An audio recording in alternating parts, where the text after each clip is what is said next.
Hi everyone, I'm Wayne, also known as the Plantaholic, and this week I'll be talking about why it's such a good idea to grow plants in pots. These cordyline fruticosa hybrids are houseplants in the UK, so by growing them in pots, of course, means I can put them inside the house for the winter time.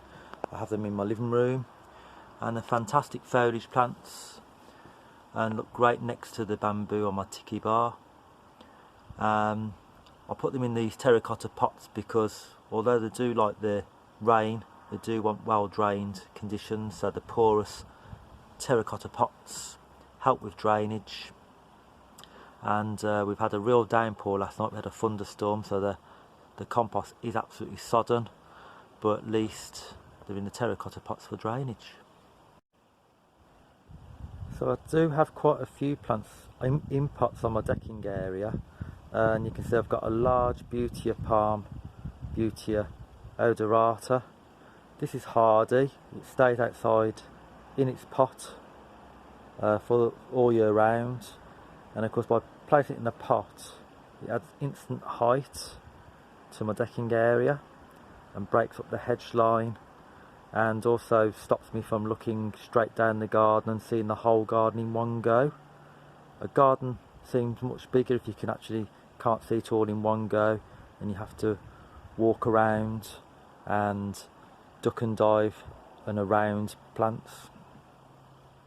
So I've got this cycad here, this Cycas revoluta, and I can bring that inside my conservatory, which is frost free, unheated. It gets down to about 3 degrees, and you know, people report these cycads to be going down to just below freezing point. So this cordyline pink passion is a little bit on the tender side for the UK, so again, by planting this in a pot I can move it wherever I want to and then bring it in for the winter, as are my bromeliads. I have about 30 to 40 bromeliads now, and if you look at some previous videos on bromeliads that I've done, I can talk about those, and obviously I put those in my conservatory for the winter too. Got this Kentia Palm here, so it's a house plant in the UK, so put it outside once the frosts have passed at the end of May, and I'll bring this back in end of September to the third week in October.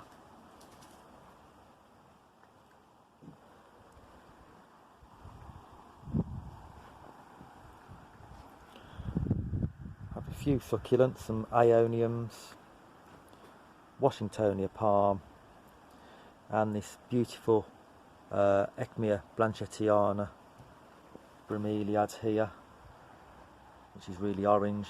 That needs quite warm conditions for the winter. I put that in my living room. I've tried overwintering it cooler and it kills it, so again, by having it in a pot I can treat it as a house plant for the winter time, and I think that looks great next to the these succulents here. So the Aeonium Schwarzkopf, which means blackhead, and Dudleya and Graptopetalum, and some Senecios there, just like that plant combination. I can have an Agapanthus in a pot here. Some people say they prefer to be pot bound and it encourages better flowering. This is a new one for me last year. It's still in the same pot and it certainly has flowered well. Have a canna there yet to bloom. It will do, but everything's a bit late this year. And a bird of paradise, Strelitzia regina, which flowered in April, and a tender music dwarf Cavendish, which does struggle in the UK summers, to be honest. I mean, this year's been a cool wet summer anyway on the whole. And I have Hedekian Maximum in a pot. I do have some planted in the ground.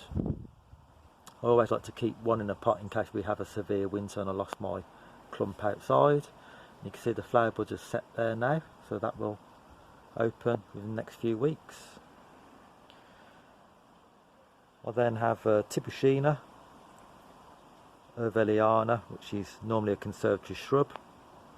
It's just setting flower buds now. Does need a bit more sun to get going, to be honest. And that superb Musa arunchalensis, those gorgeous markings. That is tender, so I'll have to move that inside for the winter. Next to that though is the relatively hardy Brahia Armata, and if you've looked at my videos during the autumn and winter last year, you'll see that I just moved it because it's in a pot, a big pot, as you can see. It enables me to move it close to my house in this southwest corner, which gets very little frost and snow, but it still means it can go outside for all year round. Yeah, so I do like to plant a lot of stuff in pots here on my decking area, because otherwise I think it'd be pretty dull if it was just bare. So by having them in pots, I can just rearrange them. A few weeks ago I had a holiday up in Yorkshire, or a small break in Yorkshire, and I got this fantastic dahlia fire pot. It really doesn't show up the colours truly on this video, but you know, it's one of those that has to be seen in the flesh to be believed. See a combination of pink, orange, red and yellow in the same flower. So very tropical looking, very fruit salad looking. And yeah, I got this from RHS Harlow Car, although it was the only one that they had left. Must be very popular. And I got this fantastic Enseti here, Enseti Hiniba, and I visited Yorkshire Chris's garden in near Wakefield. I bought that from him, and do check out his videos. Really worth a watch. His channel is fantastic. Probably has the largest amount of palms grown in northern England, so do look out for him. You can see these fantastic bougainvilleas and pelargoniums, and it has a touch of the Mediterranean in these blue pots. So, you know, this is safe facing. It's really good with these Lantanas that I purchased from RHS Harlow Car 2. This one in particular looks really good next to the Hypermia Sweet Caroline Green. But of course many of these are tender again, so by being in pots I can move them just inside my conservatory here for the winter time. So inside my conservatory I have these fantastic caladiums, or angel wings. If you look at some of my previous videos back in the spring this year, you'll see how I planted those in my propagator, and they're looking really good now. Summers are very temperamental, of course, in the UK, so by growing these in pots it means I can move them outside when the weather's good, when put them in the shade so they don't burn in the sun. But when the weather's a bit unpredictable, like at the moment, I can move them back inside my conservatory, where they're in diffuse light and protected from the worst of the torrential rains, so that the foliage keeps pristine and I can enjoy them inside. Some plants are better to be grown in pots because they need a lot of heat to get going. This is one such plant. So this is Hedekian Maximum, which is the tallest ginger that I know of. Well, I should say tallest Hedekium or ginger lily that I know of. And these produce huge flowers. I've actually had this plant for 7 years and haven't been able to get it into flower. It's because it needs a lot of heat, and I'm pleased to say that this year it's going to flower for the first time ever. So only taken 7 years, but I've cracked it.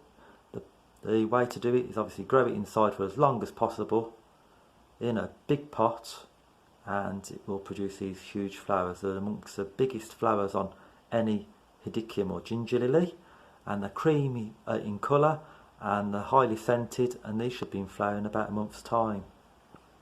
So there's 2 flower spikes developed there, and I noticed yesterday there's some more developing here, and also on this stem here. And when the stem has produced flowers, that stem will die, and I'll cut it to the base, and I'll leave all the other smaller stems such as this, and these will flower next summertime. So you can see the pot that it's in here. It's fairly biggish. It's just over what I would say 35 centimetres, maybe 40 centimetres in diameter. So just over a foot. And you can see it's very congested. Maybe the light flowering when the pot bound, I'm not sure. But now it's set the flower buds, I will move it outside on my decking where we get lots of rain and sun.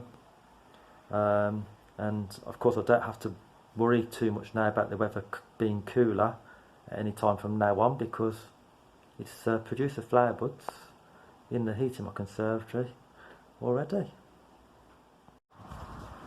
So I'm really quite happy with my planting displays in my garden in pots this year. Apart from this area here, it's looking quite bare in this corner, but the beauty about having plants in pots is obviously you can move them around. So what I'm going to do shortly is I'm going to move this Musa arunchalensis, which is looking nice and tall now, really superb.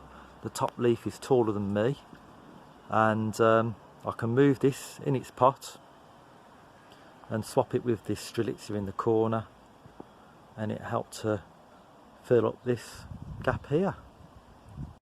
So as you can see, I've moved a few plants around now. I've moved the Musa arunchalensis from this area to that corner to add some much needed height in that corner, and it looks really good now. And I've moved a few other pots around as well. The Hedekian Maximum in my conservatory I've put outside. Obviously the flower buds will flower outside now and provide lovely scent across the decking area. I've moved the strelitzia in front of that, and some of the alocaceas around, and this colocasia coal miner with a variegated pineapple, and the bromeliads here, Neoregelia pimiento and fuego. I think it's a nice combination. And I've just spaced out a few of my other plants, the Ecmia blanchetiana and the aeoniums, and also this other Neoregelia too.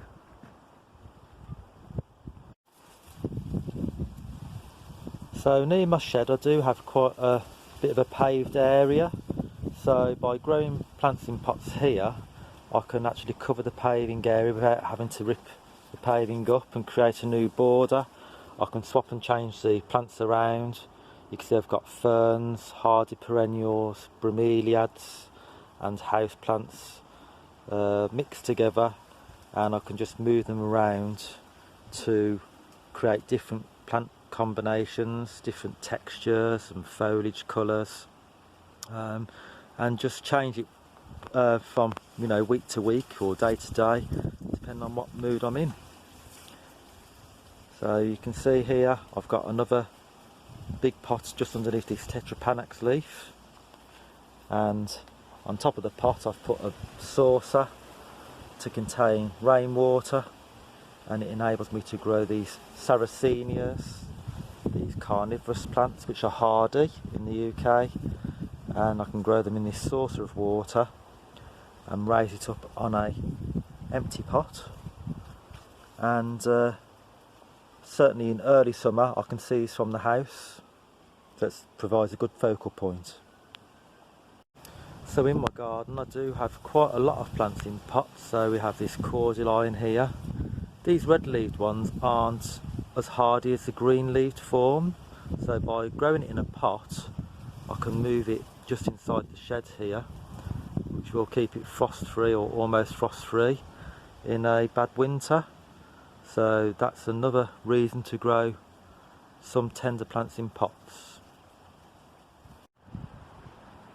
So thanks for watching everyone, and don't forget to subscribe to my channel, give me the thumbs up, and also make a few comments in the comments below. See you next week. Bye.